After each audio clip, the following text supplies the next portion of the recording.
Welcome to Israel, God's Glory. My name is Mario Bramnick, Senior Pastor of New Wine Ministry Church and President of the Hispanic Israel Leadership Coalition. We are very honored today to have with us the Consul General from Florida and Puerto Rico, Liorhaiat. Consul General is currently serving since 2016 in Miami as the Israeli Consul General. Prior to that, he was Department Director of Mexico, Central America, the Caribbean Islands for the Ministry of Foreign Ministry. And prior to that, he worked in the Israeli Embassy to Spain as well as in Argentina. Consul General, thank you so much for joining us. Thank you so much for inviting me. Thank you. We are just excited that you're here handling Israel for us here in Florida. A lot of your portfolio had to do with Latin America and Latin nations. Latin countries, yes, right. I think, first of all, it's kind of the natural place to be after serving in Latin America, in Spain. Coming to Miami or South Florida is a very, I feel at home since the very first day I came here. And for a matter of speaking, this is the heaven of the Israeli diplomacy. There are so many people supporting Israel here. There's so much love and support that I feel from the very first day, from the Jewish community, the Christian community, Hispanic community as well, obviously. So I'm very excited, and so those are the first months I'm here, and there are so many things we can do together. Great, great. We're very excited that you're with us.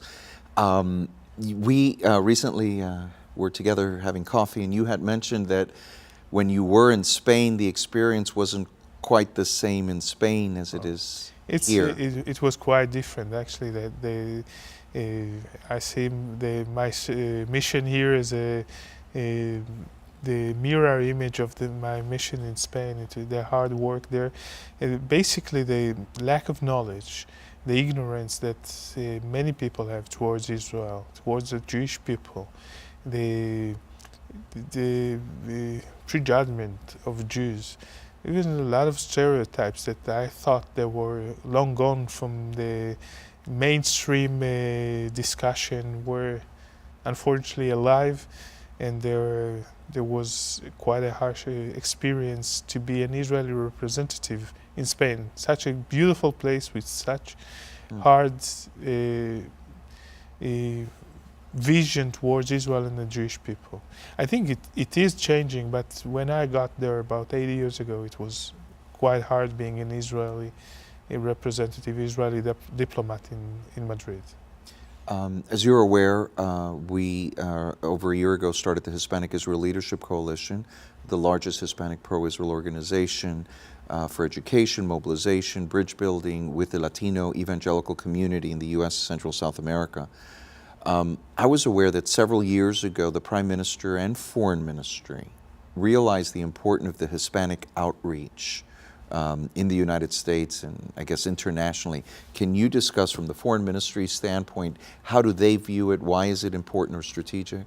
Well, first of all, the relationship between Israel and the United States are one of the most important pillars for the Israeli national security. We can start with that.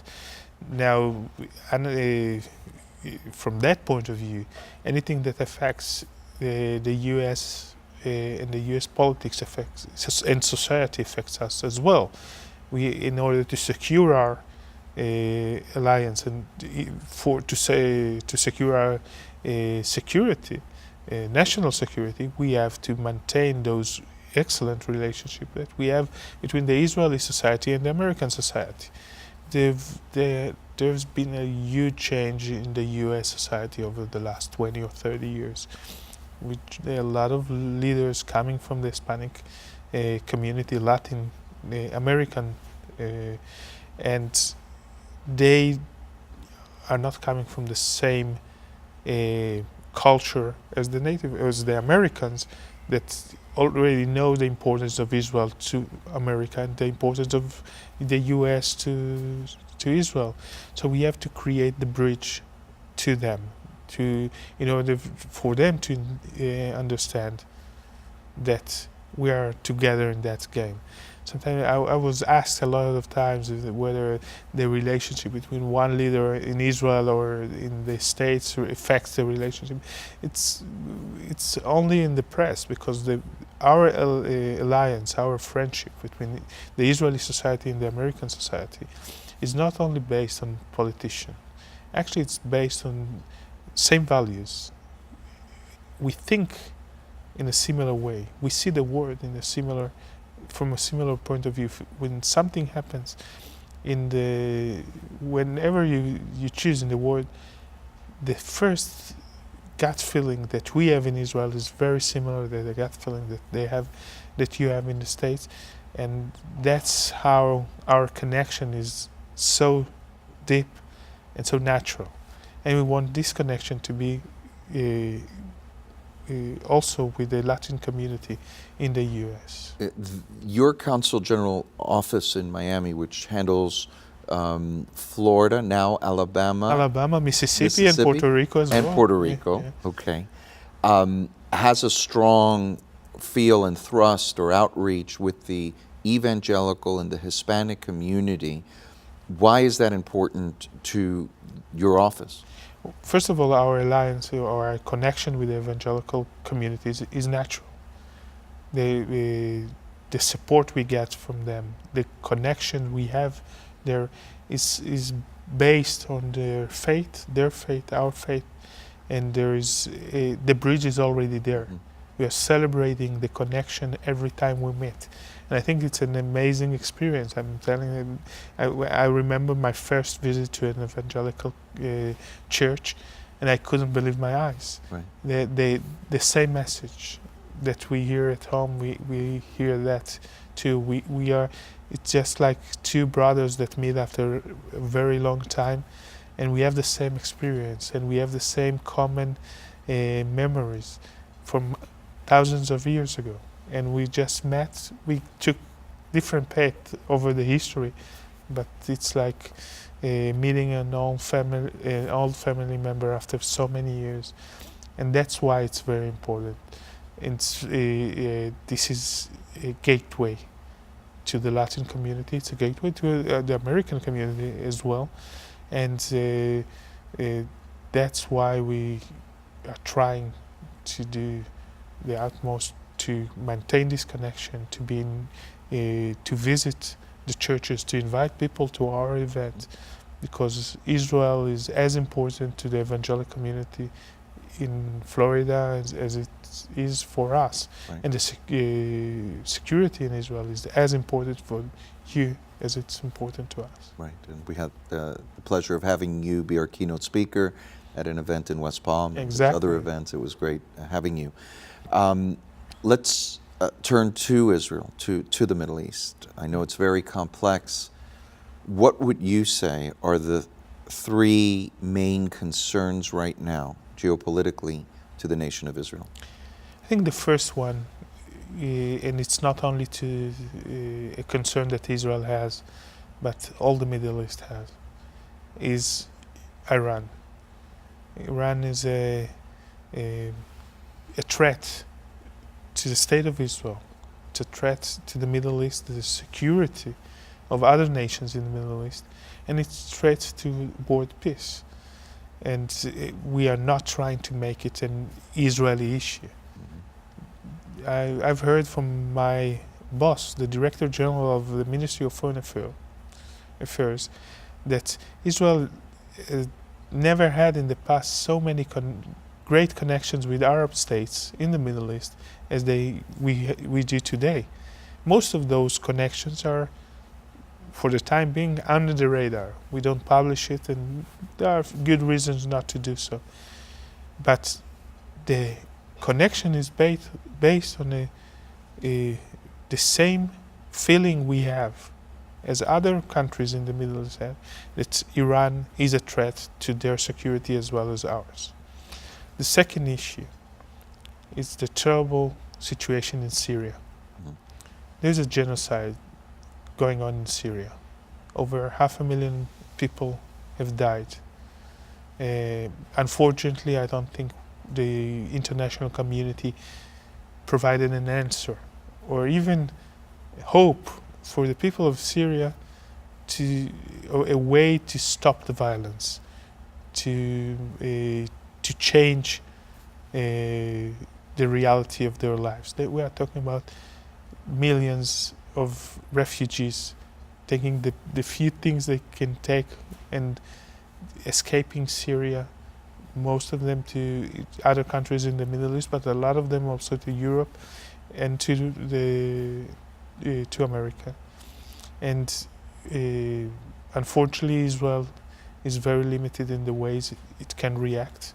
We are trying to provide humanitarian care for the wounded Syrians that come to our border. We have created a hospital on the border to provide medical help for those Syrians that, as I see it, they look at Israel as their worst enemy, but they have no other choice but to come to Israel to ask for our help, and we'll give it to them, and we'll try to get them back to their places, to their country, after they are treated in Israel, in few hospitals in Israel. The last, but not least, one of the most important things for Israel in the Middle East today is our relations with our neighbors, the Palestinians. Unfortunately, the peace process that we all thought will bring us to a peace agreement with the Palestinians is a bit stuck. It's stuck because the Palestinians refuse to come back to the table of the negotiation table, and they are trying to do whatever they can to avoid negotiating with Israel. The only solution to our conflict is the two-state solution, but it's not only the two-state solution, it's a two-state for two-people solution. There will be, with the peace agreement, the Palestinian state, but we have to secure that Israel will maintain a Jewish state, which means with a majority of Jews living in Israel. And this is still the case, or the basic pillar of the conflict that we have, and it hasn't changed over the last 70 years. I just came back from a meeting with students in the Broward College, just a few miles from here, and they asked me about the history of Israel, and I told them we are still in the same page as we were in 1947 when the UN adopted the partition plan, the November 1947, the 29th of November. We are about to celebrate 99 years from that amazing 70 years from that amazing day. And the same issues that we talked about 70 years ago are the same issues that we talk about today. Will the Palestinian leadership accept Israel as a Jewish state or not? Because the Palestinian state will be all Palestinian. The Jewish state should be with the Jewish majority. We are going to break in a few minutes to a song, Love Came Down, New Wine Ministry worship team.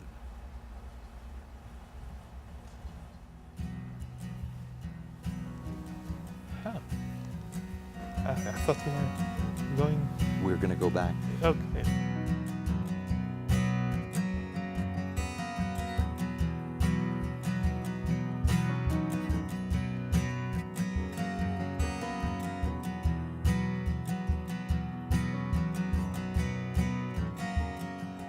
When my heart is overwhelmed and I cannot hear your voice, I know to what is true, though I cannot see.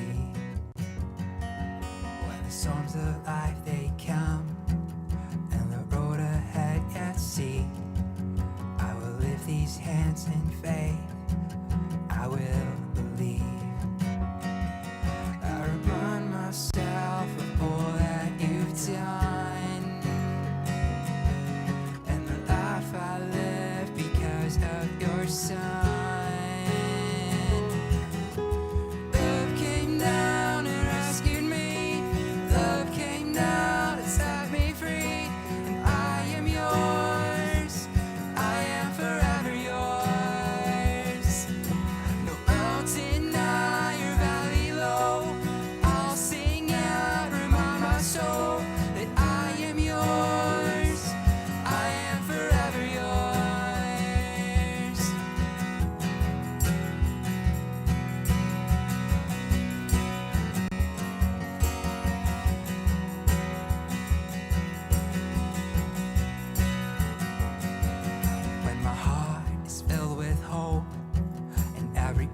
peace comes my way. When I feel your hands of grace rest upon me. Staying desperate for you, God. Staying humble at your feet. I will lift these hands and praise. I will believe. I remind myself of all that you've done, and the life I led because of your Son. Love came down and rescued me. Love came down and set me free. And I am yours. I am forever yours. No mountain high or valley low, I'll sing out, remind my soul that I am yours. I am forever yours. 'Cause I am yours. I am yours for all my days. Jesus, I am yours. And I am yours. I am yours for all my days. Jesus, I am yours. I am yours.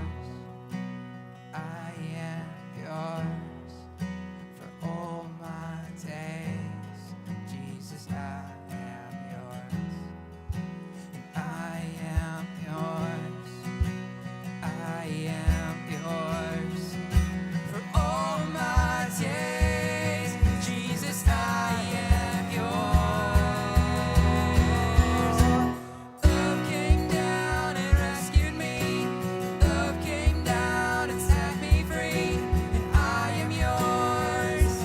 I am forever yours. Mountain high or valley low, I'll sing out, remind my soul that I am yours. I am forever yours. 'Cause I am yours. I am yours for all my days. Jesus, I am yours. I am yours. I am yours for all my days. Jesus, I am yours.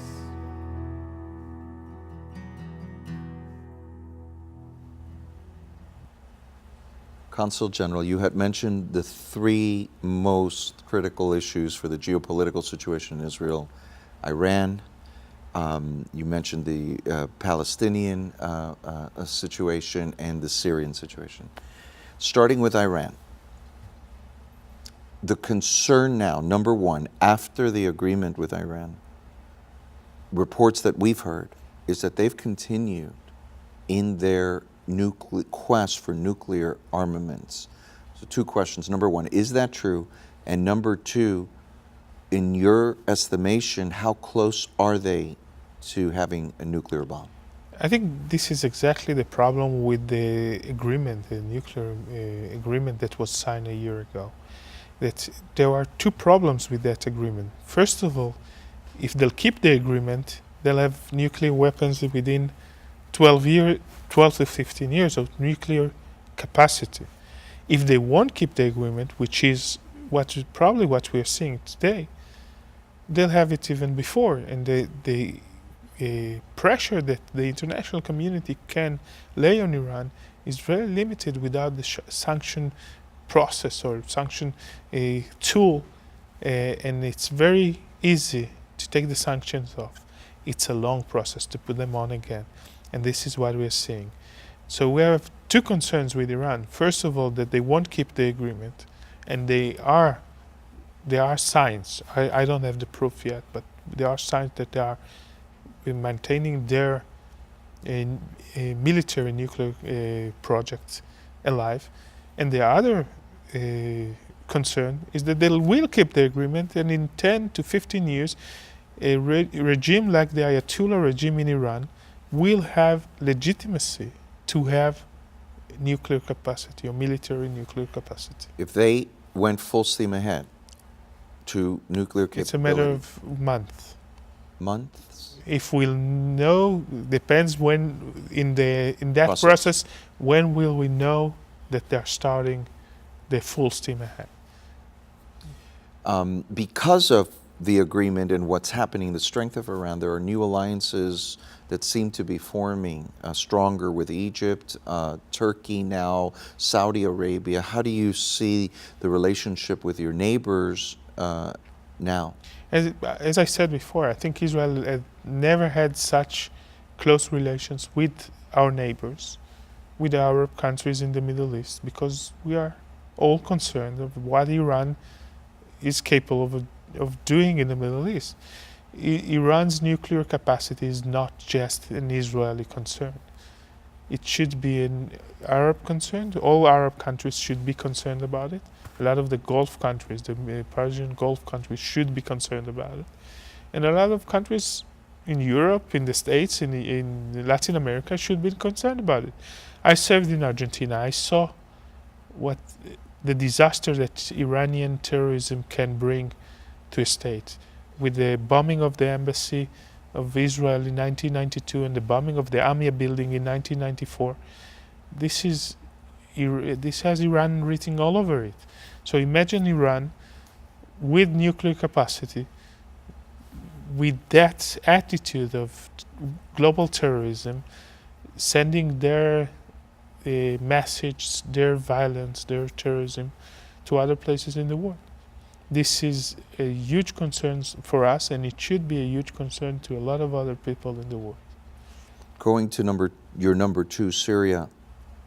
Russia now is, my understanding, in Syria. I was in Israel. I was invited to the Conference of Jewish Presidents. We have high-level briefings. And one of the major take-homes that I had was that the whole air supremacy calculus of Israel changed. I think it was last year that there was 2 inadvertent breaches of airspace of Russian MiGs, and where in the past, if Russia wasn't there, Israel would have to deal with a violation of airspace because you have milliseconds to react. But here, because it was Russia, they had to take a deep breath and wait. The fact that Russia is there, I know that there's some communication and discussions. Is that a concern for the security of Israel? I wouldn't call it a concern. I would call it a change of reality. Russia is a huge player in the Middle East, and it looks at Syria as their responsibility. The good thing about it, and very different from what we have lived in the past, is that Russia is coordinating some of its action with Israel. They know what our concerns are. They know what can we live with and what we won't accept. And especially we're talking about special weapons that can get to the hands of Hezbollah, the terror organization in Lebanon that's very active in Syria as well. And I think the main issue is maintaining this connection, this open line between Israel and Moscow, to not to get into a conflict. We don't wish to be in a conflict, a military conflict with Russia. We do understand their needs, and they have heard our needs as well. The problem is not only Russia, because we have heard over the last few days that Turkey is also involved in Syria. They have conquered a few villages in the north, on the border, the Syrian and Turkish border. The situation there is very is terrible. Humanitarian speaking, there are so many people under bombing, under attack. They have nowhere to flee, and it's affecting other places. You mentioned Egypt before. ISIS is not only active in Syria; it's active in Egypt. Israel is helping the Egyptian government to fight Egypt within the Sinai Peninsula, because it's common concern for us and for the Egyptian. We cannot allow this terror organization be active in Sinai, because when they'll be active there, they'll attack Israel, they'll attack Egypt, they will use this territory to attack all their neighbors. We just have 1 minute left. While Russia maybe can help with ISIS, Russia's an ally to Iran. It's helping Iran, and Iran's intentions are very, very clear. Isn't there a concern with Russia right there in the neighborhood and their alliance with Iran? As I said, there's a new reality, and we don't judge the Middle East with black or white, because this is the neighborhood we live here in. So that's our main concern is the security of Israel. We live on the border of the Syrian civil war. We see the misery there. There are a lot of players, a lot of organizations, a lot of countries that are involved. One of the common things from all the players are that they don't love Israel.